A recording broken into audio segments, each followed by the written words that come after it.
Negara merdeka atau dijajah? Konsep independensi negara dalam Islam.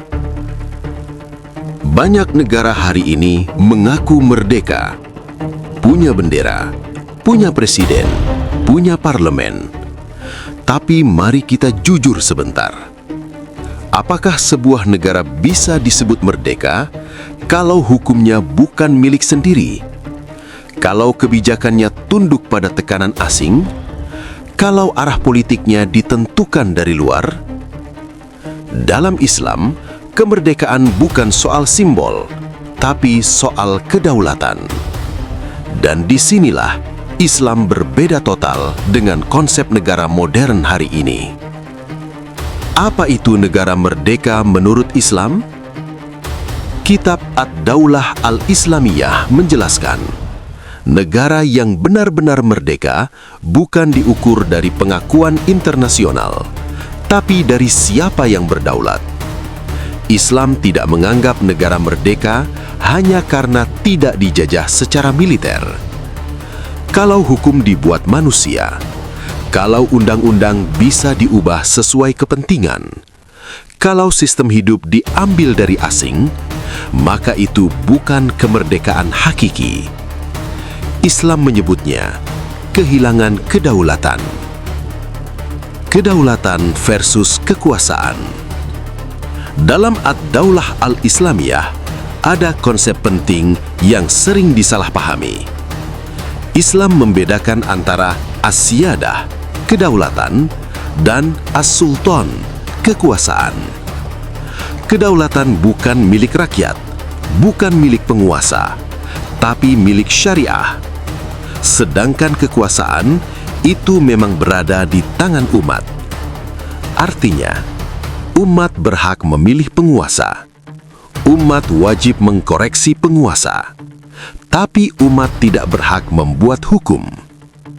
Kalau manusia membuat hukum, maka manusia telah mengambil posisi Tuhan.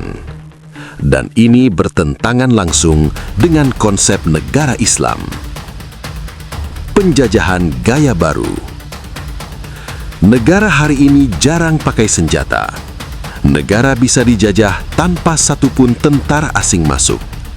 Caranya sederhana, lewat hukum dan sistem. Ketika negara mengadopsi hukum asing, tunduk pada tekanan global, mengikuti kepentingan luar negeri lain, maka secara politik negara itu tidak lagi independen. Inilah yang disebut penjajahan modern. Islam menolak ini secara tegas, karena negara Islam harus bebas secara ideologis, bukan sekedar administratif. Demokrasi dan masalah kedaulatan. Demokrasi mengajarkan satu hal utama, rakyat adalah sumber hukum. Islam berkata sebaliknya. Dalam Ad-Daulah Al-Islamiyah ditegaskan, hukum tidak boleh lahir dari kehendak manusia, tapi dari wahyu Allah. Ini bukan masalah teknis, ini masalah sumber kebenaran. Dalam Islam, mayoritas tidak bisa menghalalkan yang haram.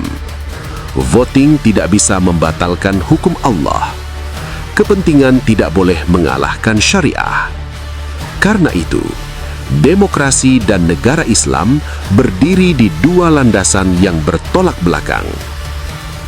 Intervensi asing dan politik luar negeri. Islam sangat keras terhadap campur tangan asing. Kenapa? Karena intervensi asing adalah bentuk penjajahan politik. Negara Islam tidak boleh tunduk tekanan ekonomi asing, tidak boleh mengatur hukum demi kepentingan luar, tidak boleh menjadikan negara lain sebagai penentu arah. Independensi dalam Islam artinya berdiri sendiri di atas hukum Allah, bukan berdiri karena restu asing. Peran umat dalam negara Islam. Lalu muncul pertanyaan penting. Kalau kedaulatan di syariah, umat perannya apa? Islam menjawab sangat seimbang. Umat adalah pemilik kekuasaan, pemilih penguasa, pengontrol penguasa.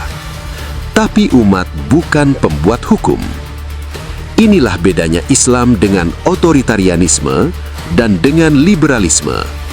Negara Islam tidak bebas tanpa batas dan tidak dikekang manusia, tapi terikat hukum Allah. Merdeka hakiki atau semu. Islam tidak mengenal kemerdekaan setengah-setengah. Merdeka menurut Islam itu jelas. Hukumnya dari Allah, kebijakannya bebas dari asing, umatnya berdaulat secara politik. Kalau hukum masih buatan manusia, kalau kebijakan masih dikendalikan luar, itu bukan merdeka. Itu hanya ganti penjajah. Sekarang tinggal satu pertanyaan besar. Negara kita hari ini benar-benar merdeka atau dijajah dengan cara yang lebih halus?